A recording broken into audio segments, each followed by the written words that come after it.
عليكم. اليوم جبت لكم وصفة مرقة البطاطا مع اسرار انها باش تكون بنينه بنينه بنينه. تبعوا الوصفة كاملة باش نعطيكم اسرار البنة الكل. هاي حبيباتي اش نعطيكم توكي المكونات نتاعنا. المرقة نتاعنا باش نعملوها باللحم العلوش بالكتلات، وتنجموا زاده تعملوها بالدجاج معناها حسب شنو متوفر عندكم.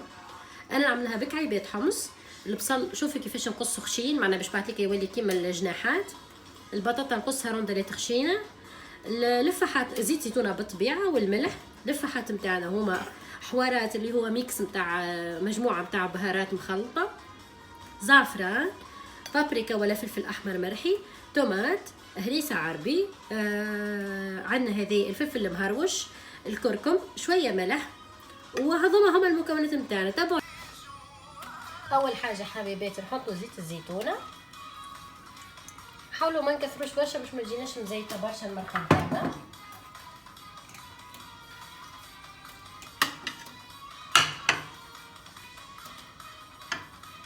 والبصل نحطوه يتخلى شويه، والحمص نبداو نخليه شويه. وتوكي يا حبوباتي بعد ما برسل القلب خلى شويه وبدا يتحل، ونحطوا اللحم بتاعنا نسوي بشويه عيدة الكتلات. نحطوا الفرد مره اللي هما فيهم الطماطم واللفاحات بتاعنا الكل.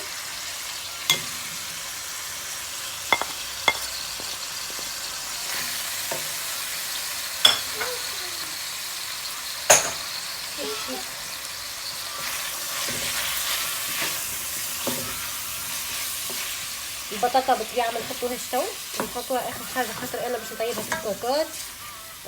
دونك من المستحسن انكم معناها ما تحطوهاش من الاول، سينو راهي تتفتفت الكل. وثاني حاجه من اسرار المرقه معناها انكم ما تكثرهاش الطماطم بريس. يعني انا 4 من الناس غرفه واحده كبيره هكا. دونك حاولوا ديما الطماطم تاعكم. هنا انا حسيتها ناقصه شويه زيت، زيدها طريف مش برشا. وغلا توكي يا حبيباتي بعد ما تقلت شويه تقريبا 7 دقائق هيك 10 دقائق، نحطوا لها الماء اللي يغلي او تقريبا نغطيوها الكل.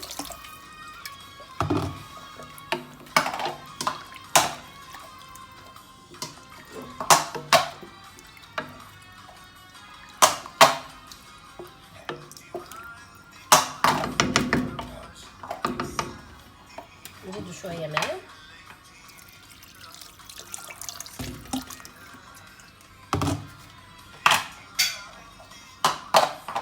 نغطيو توكي الكوكوت نتاعنا. هذويا بالحق الكوكوت ننصح بها العباد اللي تخاف من الكوكوت ولا اللي مازالت ما شريتش كوكوت.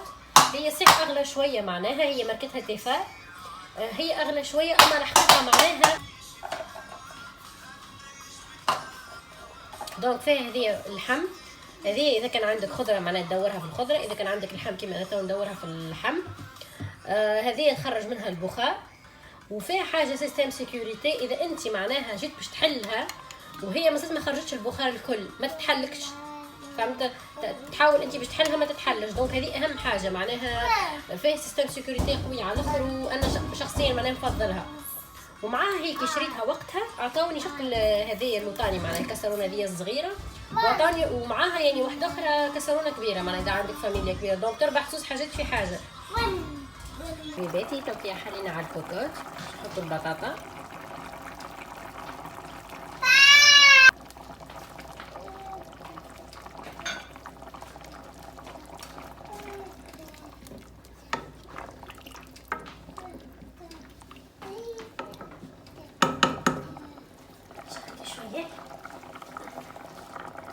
هاي حبيباتي توكي هاكم شفتوا بعد ما حطيت لها البطاطا.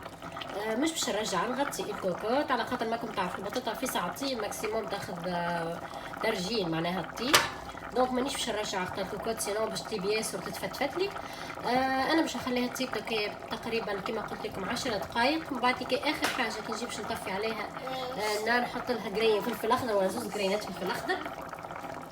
ومن بعد لكي نحط لها نشوف نذوق الملح، نحط لها زيدها الملح اذا كان لقيتها ناقصه شويه ملح.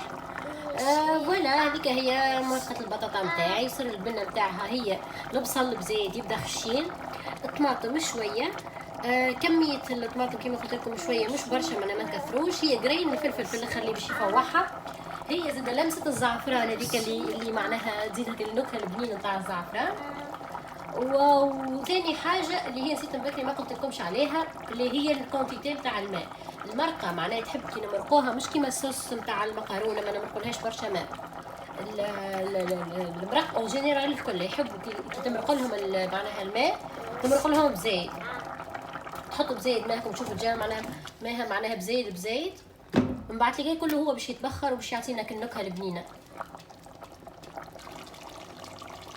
هيا حبوباتي هذه هي المرقه نتاعنا تشوفوا فيها طابت، شوفوا كيفاش ما هيش مزيته، كل شيء فيها طايب.